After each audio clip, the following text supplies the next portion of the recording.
Good morning, everyone. Welcome to our pre-trip webinar for your upcoming trip to the Fjords of Norway from May 6th to the 23rd.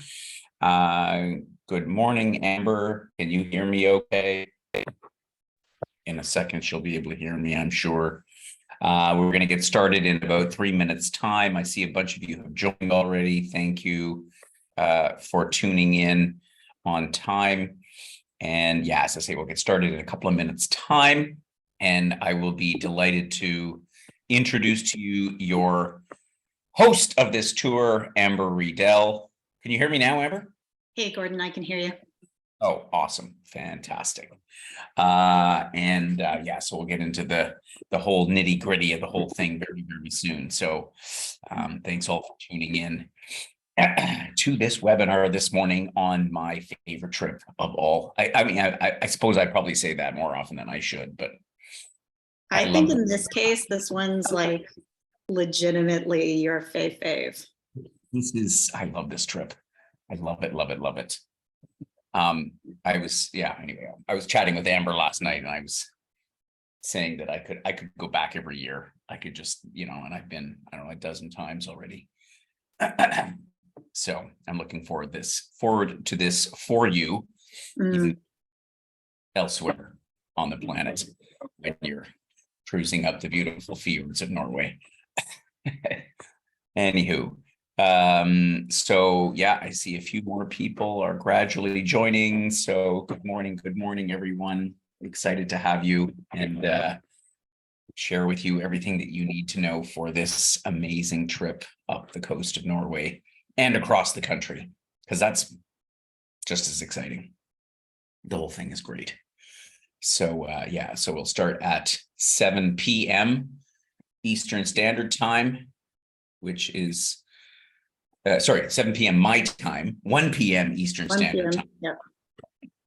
Which is 10 a.m. for our West Coast friends. Anyway, I'm going to stop calculating time zones there because it makes my mind explode. So I see Paula's here as well. Good morning, Paula. Or good afternoon. Hello. Good afternoon. Good afternoon on the East Coast. Good morning on the West Coast. Good evening to me. Yeah. So, yes, good morning. Hi, Ryan in snowy Brandon, Manitoba. Wow. What can I say? It's been a busy week, I think, with all the drop in temperatures everywhere. Really? It was really hot in Ontario, and then and then I said to everybody that reported to me it was so hot, I said that means you're going to get another snowstorm. Sorry. That's how it goes. It's your fault. I think the temperature dropped when I was getting off the plane from New Zealand, and I was not pleased about it on Monday, showing up to a single digit weather. No kidding. And hello, Ardell, who's leaving on May 5th on SAS, I guess, going to Copenhagen. Is that the same way that you're going, Amber? I am, but I think I'm the day before that. Oh, that's right. You're going the day before. That's right. You're going the day before. Good. It's 1:00 p.m. in Toronto, and different times in different parts of Canada that we're not going to go through. So welcome everyone to our pre-trip webinar for the, yes, thanks for reminding me, Paula. And there we go. Settings changed, Paula.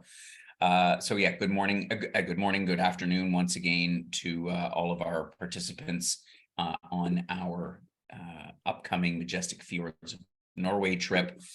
This is our pre-trip webinar, and the whole point of this is to give you a few pointers, and most of all to introduce you to Amber Riedel. Amber, hello and welcome. Hello. Hi. So hi, everybody. I guess most people are familiar with Gordon and has seen him on his webinars or been on these pre-trip webinars with Gordon in the past, but you're not going to be so familiar with me. but by the end of the trip, you will be. So my name is Amber Rydell, and I'm going to be your host with Wheel and Anchor during our Majestic Fjords of Norway trip. And so I'm going to be rolling through and talking a little bit about sort of pre-trip stuff. And then we'll pass it on to Gordon, and Gordon will go into the sort of high view of our itinerary and notes, departure information. Then you'll have the chance to ask us any questions that you like. So before we start, let me tell you a little bit about me. So I am the host with Wheel and Anchor. And as a host, what that means is I am there to sort of cross all the T's, dot all of the I's, and sort of do all of the worrying for you so that you can just be there and enjoy the trip. And it is a seamless, amazing experience. I, though, also am a traveler with you. So I am passionate about traveling. I have traveled solo. I have backpacked. I've 5-starred it. I am a longtime friend of Gordon. And so he and I have traipsed around the world together as friends and found ourselves in rickshaws in India and on boats in the Seychelles. And so I am on this trip to really just discover Norway with you guys.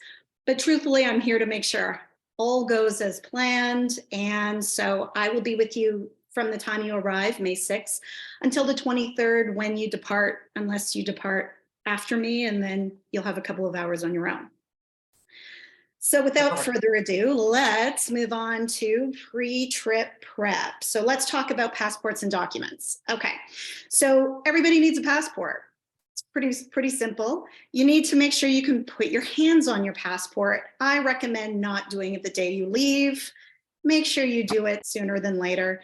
And you'll want to double check that your passport is not expiring within 6 months from the date that you're arriving back to travel. There's no visa needed for Norway. So unless you're heading to a different country before, there's no visa needed for Norway. What we do recommend, though, is that you have access to your vaccine certificate. In endemic times, we just never know what will happen in a country. There could be legislation changes. You may need to show it. Right now, you don't. I just suggest having access to it if you need that. Otherwise, that's all the documentation that you need. Exactly. Pretty right. straight. Now, the thing that everybody always wants to talk about, what do you pack? So for Norway, the first and foremost thing that you want to think about is pack light. So it is a very casual trip that we are going to be on. You'll want to pack and then half it and pack again. If you can get away with it, I suggest carry on. I just got back from New Zealand, as I mentioned, with a month with guests who managed to do carry on for the most part for an entire month. So I suggest that you remember you're going to be transferring from the airport on public transit. You're going to be toting those bags, so pack super light. Other than that, you're going to need to dress for the weather. So let's chat a little bit about what the weather is probably going to be. So for Oslo, we're looking at what's likely is going to be between 5 degrees and 15 degrees at the height of the day.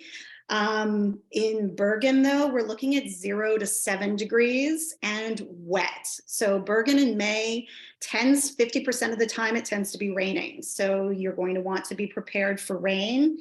Through the fjords, it's around the same temperature, like 0 to 7 degrees, maybe 10 degrees, but windy. So what this all adds up to is you're going to want to pack for layers. So you'll want to think about having a t-shirt or a base layer like a merino wool, anything you kind of base layer for skiing or hiking in sort of cooler weather. Throw on a sweater and then throw on some kind of either a packable down jacket or a down vest, scarf, have access to hats and mitts, and probably you're good to go. You may want to think about a base layer for your pants, just if it's really a windy day or it's really chilly. I went out strolling today when it was 3 degrees and windy in Ontario, and I have resolved I am bringing long johns because it was not a nice walk today, and I again was outraged at that weather. So I would not want to be in Norway on any of our longer walks or tours and just feeling uncomfortable. So make sure that you're prepared for the weather. The other thing that we always suggest is rain gear. So in Scandinavia, it's kind of like life goes on if it rains. It's a lot like Vancouver. All of our tours are rain or shine. So we may find ourselves in some wetter territory. Light rain jacket, a poncho is truthfully like my favorite. A reusable poncho, I just think gets down into the tiniest little ball so you can pop it in your purse or your bag. But then it's also, it covers what it needs to cover. And it also protects you against the wind. It's sort of like the catch-all. If you really needed a picnic blanket, you could probably use it as that as well. So it just works for everything. But a shell or a wind wall also, would be fine. You'll also want an umbrella. So at the very least, if you're not a rain gear kind of person, come with an umbrella, come ready to be out in the rain, just in case. Lastly, shoes. So shoes, you should be ready to walk. You aren't going to, hopefully, fingers crossed, we're not dealing in snowstorms. We're not going to be dealing in snow. As soon as we say we're not, though, Gordon, then that's always when it happens. So I'm saying we probably won't be dealing with snow. Probably. So you don't need huge winter boots, but you do want supportive walking shoes. So whatever that means for you, it may be like a hiking shoe or a hiking boot. We're not going to be on too much varied terrain, but there is a good amount of walking. I suggest 2 pairs. Why I always suggest that is, one, if you get wet, they then have a day to dry out, and then you can swap to your second pair of shoes. And the second is, if you tend to get blisters, so if you're not as accustomed to doing so much walking, swapping out your shoes day to day will cut down on hot spots on your feet. It's an old hiking trick to just swap out your boots, and then you don't get as many blisters. So 2 pairs of shoes for walking, really maximum, to fit into your carry-on. What else?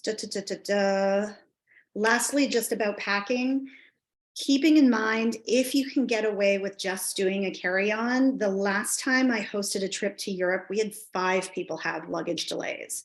So what I've heard is Lufthansa tends to be having some issues with luggage, similar to what Air Canada had earlier in the year. And so this last trip, it took one guest 5 days to get their luggage. Going just carry on cuts down that stress and that possibility. So I always recommend it. Did I miss anything in terms of packing, Gordon? No, I don't think so. I just want to add, because, a lot of people think, you say winter weather. It's not really winter weather, it's spring weather. I've been to Norway many times in May, and the weather's been, in my experience, on the warmer side of the averages that Amber gave, but you need to be prepared for everything. And so the key is, as you say, the layers, and basically having, a bunch of changes of sort of underwear, because then the outerwear, everything else, you can obviously reuse on multiple days. There is a mini laundromat on the ship, so you can go and grab a token from reception and wash your clothes. But I mean, if you're talking about some underwear and some socks and stuff like that, you can do it in the sink too. So just think about that in terms of how you manage, because nobody cares if you show up in the same sweater every day for dinner. Nobody's even going to notice. I mean, it's like, it's really not important. So I see a question from Ardell asking about winter gear, like real winter gear, and because it's an option for dog sledding. That is up in the high Arctic at the very north of the trip, will only be offered if there is sufficient snow. You will likely see some snow up there on the North Cape and in Kirkenes. And so, if that excursion proves to be available and operating, because as I say, they need sufficient snow and stuff like that, sure, you could bring hiking boots. But again, to bring something big and bulky like that for just one activity, I don't know, I'd think twice about it. I'd be more inclined to bring, shoes with good treads and all the rest of it. And as Amber said, if you have 2 pairs, one pair gets wet, you just use the other ones, dry them out, and you're not doing any mountain climbing here. Like, that's not in the right? I have done dog sledding, obviously not in Norway, but oftentimes there's a lot of blankets that are provided when you're sitting on the sled as well. So you can kind of wear your like multiple layers and then pile up with blankets if warmth is really the concern. I don't know that you would have to specifically bring any like gaiters or, hiking pants that are waterproof or anything like that. The Norwegians on all this stuff, you'll see they're super organized and super prepared, and you're going to be well looked after. So Yeah.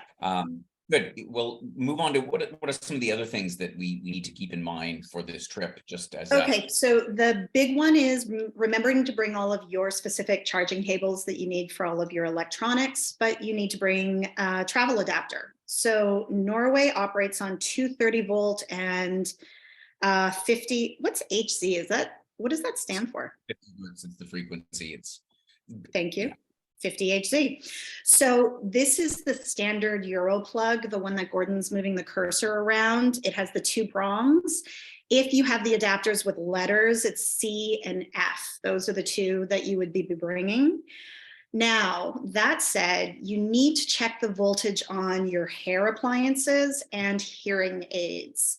So some appliances and hearing aids will have a toggle where you can toggle between our 120 or 125 and the 230.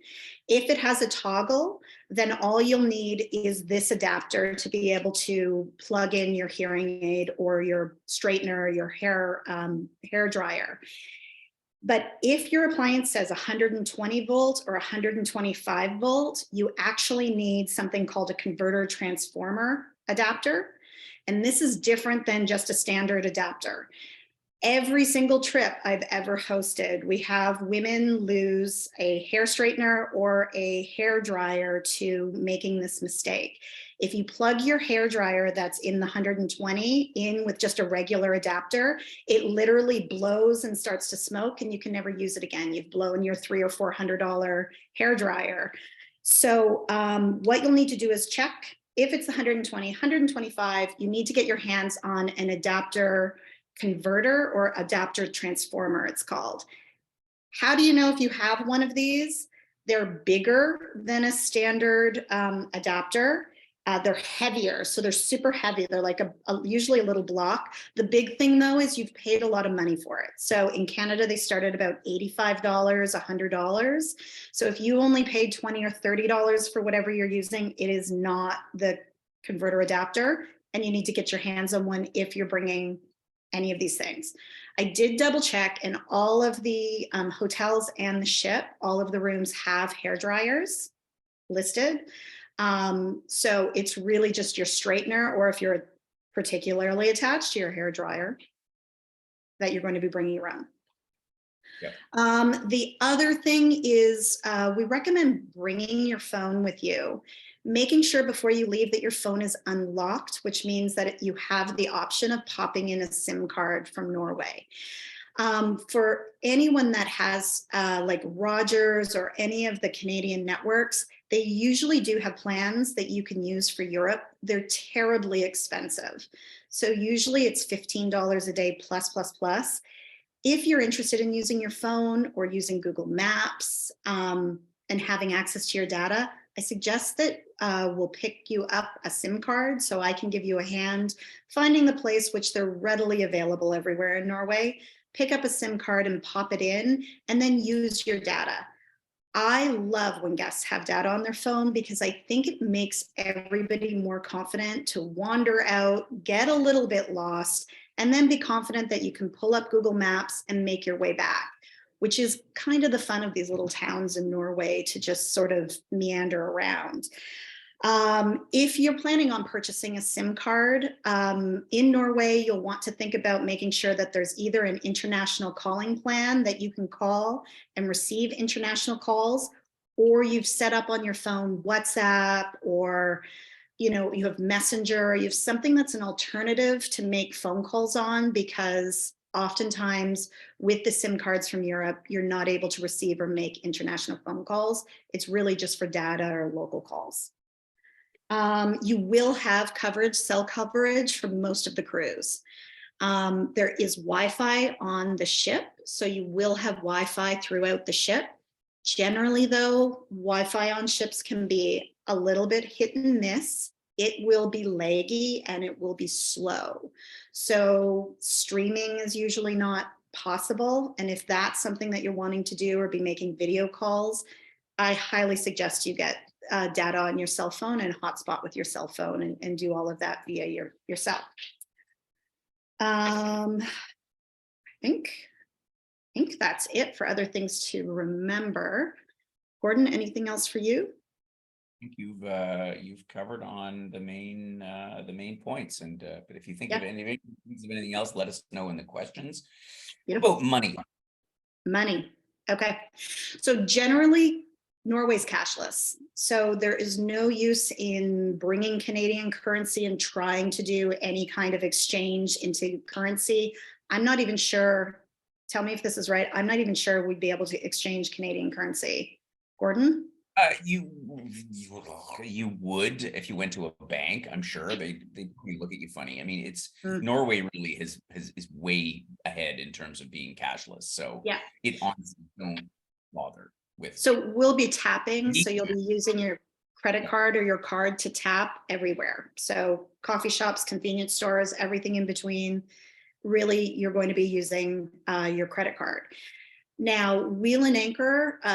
Simply because we have so many guests that travel, we have been hearing so much about Canadian banks and how expensive it can be when you're using your credit cards and your debit cards overseas.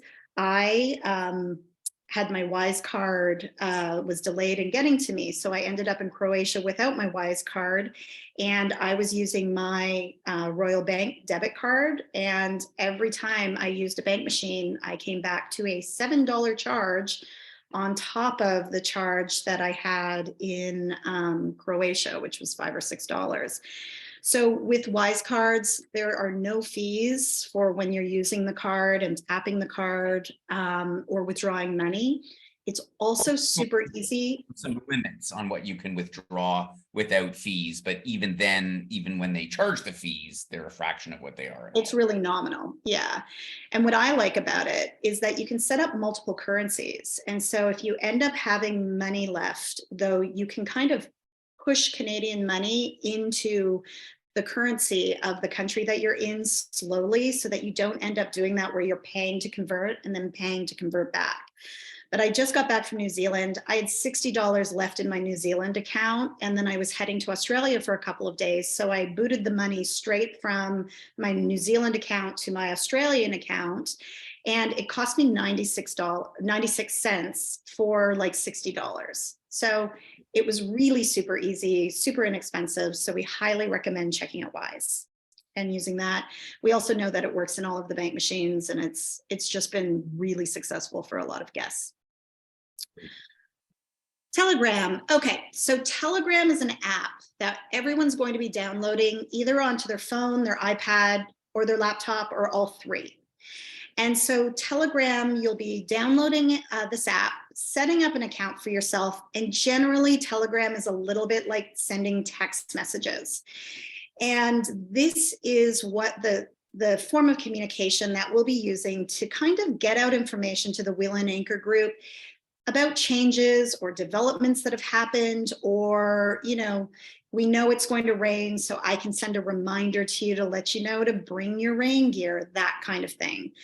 Telegram is really, really useful for you to be able to reach me as well, because you'll be able to just send me a quick message wherever you are in the boat, in the hotel, in the city, and I can get back to you super quickly. So what we ask is that you download it before the trip.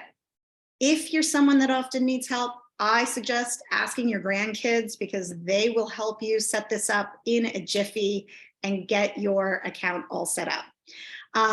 The Wheel and Anchor team is going to be sending an email that will give you my Telegram contact. And what you're going to do is you're just going to find me in Telegram and send me a little message to say hi. And I'm going to pop you into our Wheel and Anchor channel. And then that will be how I'll be disseminating all information.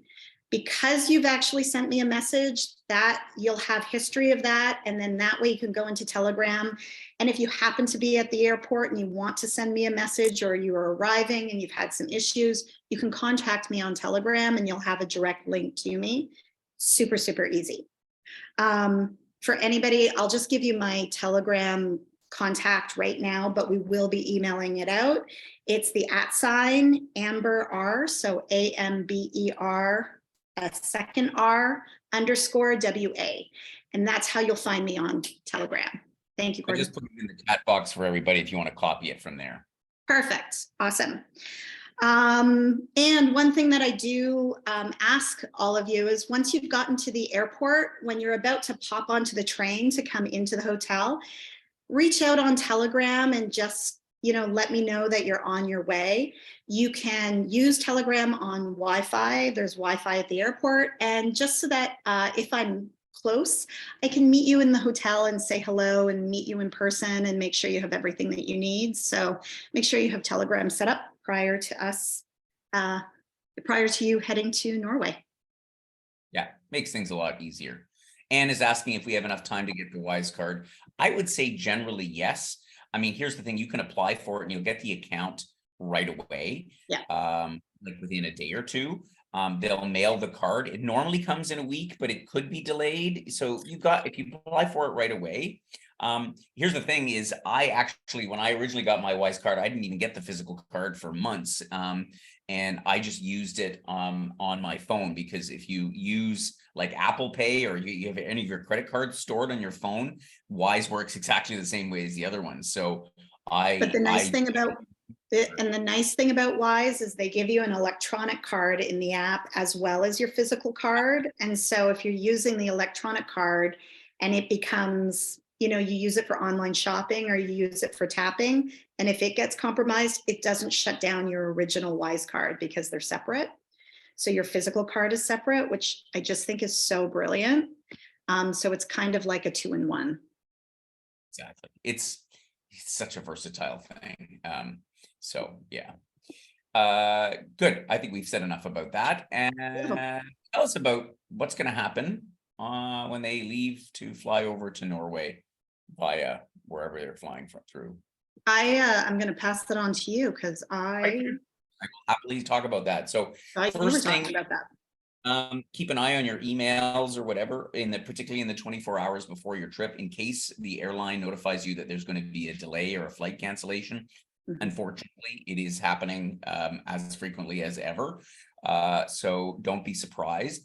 And at the end of the day, deep breaths, meditation, whatever, I mean, you'll get there. So it's just important not to freak out, not to worry. However, just so that we aren't freaking out, it would be great if you send an email, as it's outlined in the pre-trip information document, delays@wheelandanchor.ca. So if your flight is 5 minutes late taking off, you don't need to notify us at that email address. That's fine. But if there's a significant delay or a flight cancellation or something that you're not going to be on the flight to Oslo that you were originally scheduled on, please drop us a note.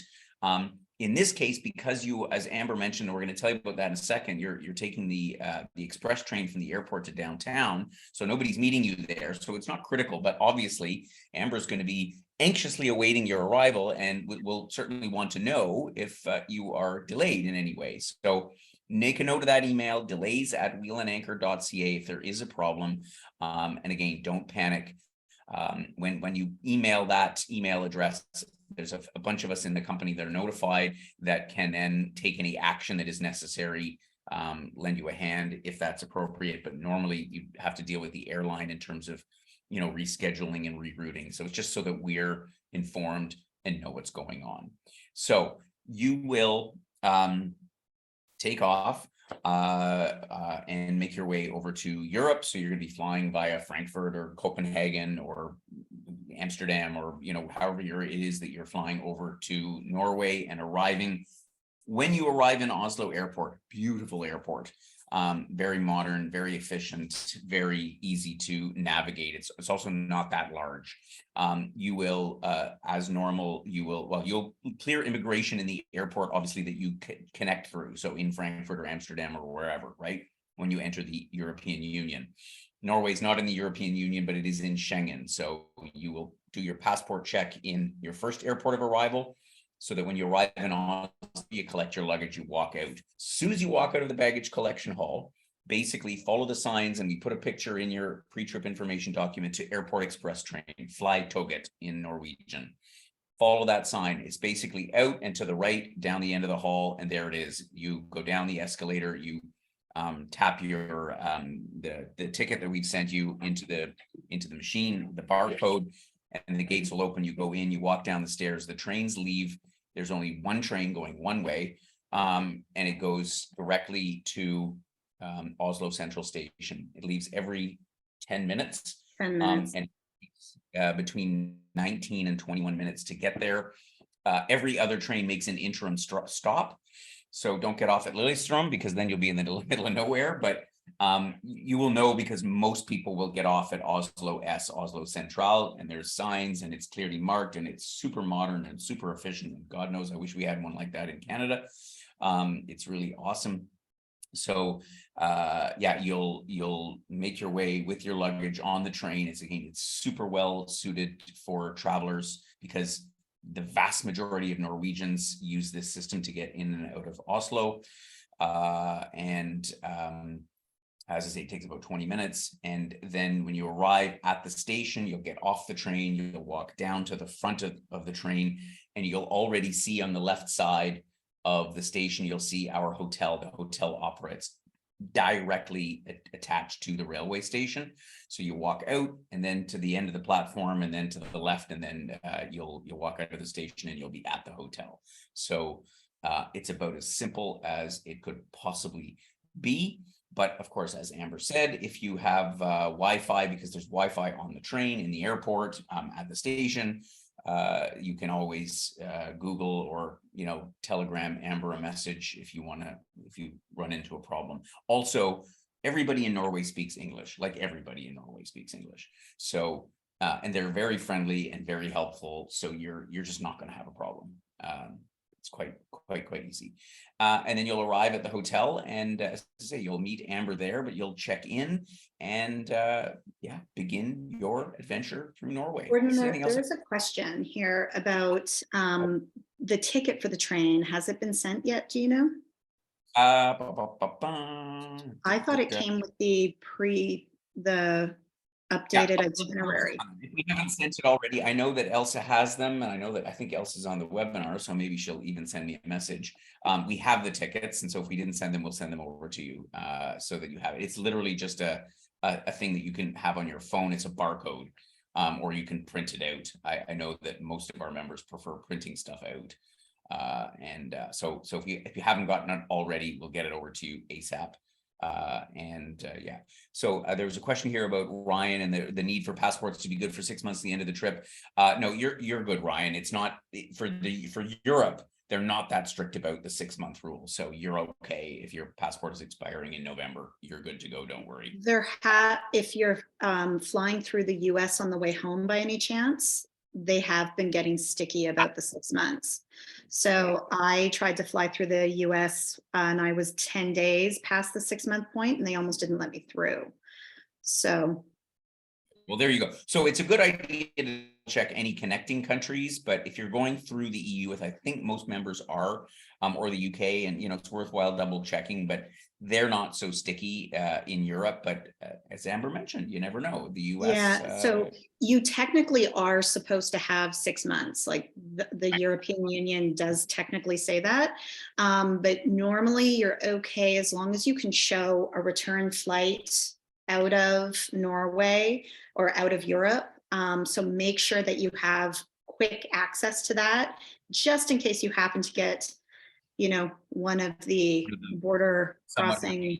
Yeah. Immigration officers. Yes. Yeah, so thank you. That's a very good point to bring up. Good. So let's move on from here and go to a quick overview of the map. You've obviously all seen this in the original program itinerary. I will go quickly through it. Obviously, the program starts in the capital city of Oslo, where you'll spend the first few nights exploring that beautiful city, and then you'll make the most amazing overland journey by rail, by by incline railway, by ferry, bus, and other rail to get all the way to Bergen, the so-called Norway in a nutshell experience, which is really amazing. In Bergen, you'll be there for a couple nights, and then you will make your way onto the ship for the incredible voyage up the Norwegian coast, passing 2,000 linear kilometers of territory up through the Arctic Circle to Kirkenes on the border to Russia, and then turning around and coming back to Bergen, which will be the end point of the journey, and from where you will fly back home or wherever you are from there. So I'm going to touch on a few of the highlights of the program. If you have questions about anything, you can stick them in the Q&A and I'll try to answer them. I'm not going to go through this day by day, but I just wanted to give you the overview of what's going to happen. So your first couple of days in Oslo, we are staying very close. In fact, you can see it out of some hotel windows to the Opera House, which is this incredible modern structure that sort of melts like an iceberg right into the fjord. So we'll have a half-day tour around with our wonderful local guide in Oslo, who's going to show you some of the highlights. It's going to be mostly on foot, quite a bit of walking. So a lot of walking on the tour. You're going to have an Oslo pass, which enables you free use of the transit system around Oslo. And so you can, and you're going to get some tips from Amber and from the guide about other things that you can visit in and around the city center. A lot of it is on foot, but if you want to go up to the Holmenkollen ski jump, the famous ski jump that overlooks the city, you'll want to take the subway out there. If you want to go to the museum peninsula called Bugdøy, you can take a short ferry ride from very close to the hotel. All that'll get explained to you. So you'll spend the first couple of days enjoying Oslo. You will then do that train trip all the way across the country to Bergen, and Amber's going to fill you in on all that. So the important thing to know about that day is that you're going to be separated from your luggage from the morning until the night when you check in the hotel. So you're going to be dropping off your luggage first thing in the morning. When I say first thing, I mean first thing like 6:30 in the morning, and it's going to be shipped separately to Bergen. And so but you are going to have to manage whatever it is that you're going to take for the day. And that means going from the hotel to the train station, on the train, switching to another train, switching from a train to a ferry to a bus to another train. So there's a bunch of hops. So you'll want to take not a carry-on even. Could take a carry-on, but it's going to be a lot to manage. So you're going to want to sort of figure out, because ideally you're only going to take a carry-on with you, but if you take more, that's fine. But you're going to have one small bag that you can manage for the day for all these different activities. And isn't going to weigh you down, is the bottom line. So think about that when you're preparing and packing for the trip. So that'll be the day that goes to Bergen, a couple of nights in Bergen, and then you'll embark upon the ship. And so once you get on the ship, basically the routine for the day is we'll obviously rotate around the 33 ports of call that you're going to visit along the way. And so you have a set time in the morning for breakfast and lunch. So it's pretty much the same every day. It's like whatever it is, 6:30 to 8 to 9:30 or 10 o'clock or something like that. And it's open seating for both breakfast and lunch. So it's a big buffet, and you are seated by the maitre d' for those meals, and you don't have to sit together. There's no pre-designated seating. It's every day. You can sort of choose a different part of the place to sit in, and again, depending on what excursions you might be going on. But all of that, the flow is very easy. It's not complicated. It's very casual. Same thing applies for lunch. It's open seating and it's a buffet, and you just sort of, sit with the group or not, or whatever you want to do, completely up to you. The only thing is dinner, where there are 2 seatings for dinner, and we typically have the early seating at 6 o'clock. So that is where there is designated tables for our group. So that's when you'll get together with the group every day. You can count on that for dinner. Amber will fill you in on all that, and you'll be filled in, obviously, when you arrive at your first dinner, when you embark on the ship, as to where exactly you're going to be sitting with the group. And it'll be the same table, the same area every single day. So that's pretty much it. And then on the ship, the only other thing, I mean, there's, you know, obviously observation lounges, and there's a cafeteria, and there's, I believe, there's a hot tub. I believe there's a hot tub on the back of the There ship. is. Yes. Yeah. There's a small sauna in the belly of the ship somewhere. So there's all these different facilities. Oh, and the expedition desk. So for your excursions that, and I know a number of you, you know, are thinking you want to book additional excursions, the best place to do that is on the boat. And so for the vast majority of excursions, they have generally enough capacity. So I've never really run into a situation where an excursion has been sold out, with the exception of, we sent you a while back a list of a handful of excursions that are kind of specialty stuff, like Ardell mentioned the dog sledding. So if there was one of those ones that you wanted to do, you probably would have let us know already so that we could pre-book that, because they have a small number of people. But otherwise, sometime in the first day, in the first afternoon on the ship, it'll be busy because, of course, everybody swarms wants to go and get their excursions booked if they didn't pre-book them already. Up to that excursion desk, and you can get your questions answered, any other excursions you want booked, and you can handle all that directly at the excursion desk. It's a lot easier way to manage things. So I'm going to tell you about a few of the stops and a few of the things along the way, just so you know what to expect. So your first day on the ship, you're going to go in the afternoon from Bergen. You're going to check in, and you'll do the safety briefing actually on land, get on the ship, and then you'll be just, you know, wandering around, exploring, and getting used to the whole thing. And then you'll have your first dinner on board, and then the ship sets sails later in the evening. And then in the morning, the next morning, you're going to arrive in one of my favorite towns, Ålesund, which is this beautiful archipelago. You can see, this is the picture from the viewpoint. And so you guys are really lucky, because we organized from Ålesund a special private excursion that nobody else is doing. Nobody, or highly unlikely, because I know these places like the back of my hand. That's why they arranged this. So the one thing at this time of the year is the ship does not travel down the so-called Geiranger Fjord, which is one of the most famous fjords in Norway. And when you see a picture of a Norwegian fjord, it's probably the Geiranger Fjord. They only now go into that fjord in the summertime. And I'm like, you can't go to Norway without going down the Geiranger Fjord. And so you're going. So we have chartered a private boat just for Wheel and Anchor guests. So it's just you guys are going to embark on the boat when you get to Ålesund. So you're going to arrive in around 9 in the morning or something. And Amber's going to walk with you over a very short walk to get onto the small vessel pier. You're going to get on that boat, and you're going to be out for a whole day. It's going to be about a 2-hour drive through beautiful scenery. You're going to see hardly anybody else out there, maybe the odd fishing boat. And you're going to go into the Geiranger Fjord and see waterfalls. And then you're going to arrive in the town and possibly walk up a brand new waterfall path that they've created. That's quite a bit of walking. It's like 300 steps to the top. And Amber will fill you in on that whole day. So you're going to be out for a good part of the day, because the ship remains docked in Ålesund for 12 hours. You're going to come back in the latter part of the afternoon around 4:30 after this amazing experience. And then if you get a chance, as I mentioned to Amber, I highly recommend you walk up here. So more walking up to, how many steps did I say it was? 408? 408.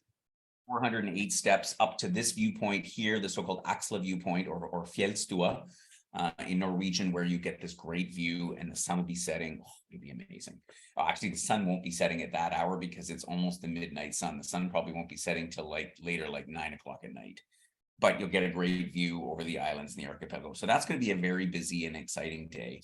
And I just wanted to give you the heads up on that. You're going to be making your way up the fjord, stopping at all these little ports. You can get off the ship technically at any port. So you're going to get a cruise card when you check in, and that is your passport for the ship. So every time you get off the ship, they'll scan it. And when you get back on, they'll scan it. So they make sure they know where you are. So, and that's also the thing that you use to charge for any beverages or excursions or everything that you purchase on the ship. The gift shop is all charged to that card. You pay for it by credit card at the end. So and just these are some pictures of some other towns that you're going to pass along the way.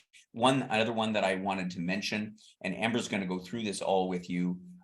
There's a couple other towns where you could book an excursion. So one of them is Trondheim, the third largest city in Norway. And so they have an excursion that goes to the Museum of Musical Instruments. I kind of think it's a bit of a boring one. But what you could do is I'm giving Amber a little walking map, because you can walk from the port through the town to the Nidaros Cathedral, which is this spectacular Gothic cathedral.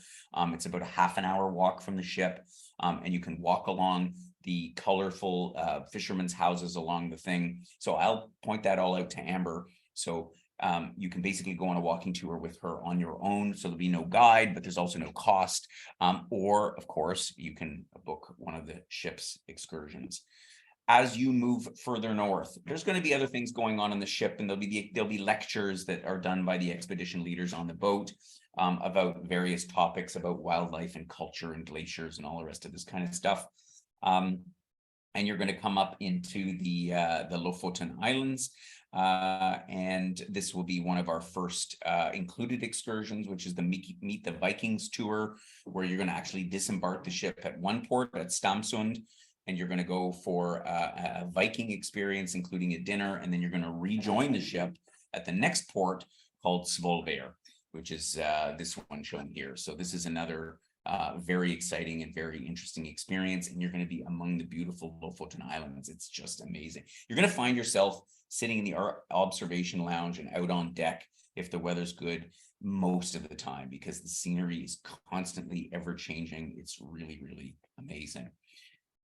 What other places that I wanted to mention? Stokmarknes, you see here the bridge in the photo, like there's bridges and tunnels, and the infrastructure projects are all through Norway, all up and down the coast, are really amazing. Another stop you're going to make after you cross the Arctic Circle is Tromsø, which is the largest city in the world above the Arctic Circle. And so in Tromsø, similarly, there are some excursions offered by ship. And there's a couple of places that are near the ship, and I'll let Amber fill you in when you get closer to that. I'm not going to bore you with the details there, but again, you could go on a walking tour or take a taxi over. There's a cable car on the opposite side of the channel where the ship comes in, where you can go way up to the mountains overlooking Tromsø and the Arctic archipelago. So you're in port for about 3 hours, so it's easily achievable for those that might want to do something like that. Yeah, good. Anything else that I should be saying about the excursions? I'll keep moving on, but Amber, just interrupt me. Yeah, no, I'm double checking. You're good. Yeah, okay, good. So just to give you a few photographs, and again, you can get off at any port. Sometimes the ship only stops for like 15 minutes, but as I was telling Amber when we were chatting yesterday, if it's 15 minutes, I don't generally get off the boat. I don't go too far, but even if it stops for half an hour, 45 minutes, sometimes I'll wander off and I'll find a little coffee shop and I'll just go and have a coffee, just so that I can say I had a coffee in the little town of God knows what. And it's just neat. You know, this is the beauty of it, because you're surrounded by Norwegians who are using this as their mode of transport to get from one place to the next, and on and on and on. And you will experience not the full midnight sun, because it's a little bit early in May, but you'll have almost 24 hours of sunlight when you get to the northernmost reaches of the journey. And so this is when you get up towards the North Cape, being up late at night when the sun, like you see here in the picture, sits really low in the sky, and you see this archipelago of islands and fjords. It's magical. It's just magical.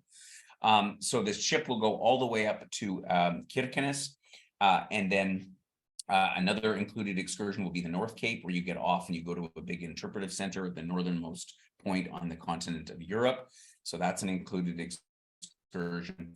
And then there's a whole bunch of other ones to choose from. And again, I've discussed this with Amber, and between her and the expedition leaders, you can get a sense of the other things that might interest you to do. So you'll be on the boat for a whole 13 nights and, 11 nights. And yeah, there's going to be no shortage of fun things to do. And then you'll come back to Bergen.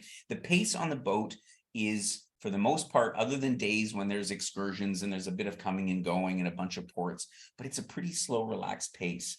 So, you know, you curl up with a book somewhere in one of these lounges with the huge windows, and you watch the scenery, and you read a book, or you listen to some music, and you have a chit chat over coffee, and that's kind of how the day goes by. Or you talk to some locals, and that's the most exciting things, because often, you know, there's young people that are off to university or something, and I really encourage you, because people have really struck up some fascinating conversations talking to either Norwegians or all the other nationalities that are on the boat. There'll be lots of Germans and French and people from all over the world.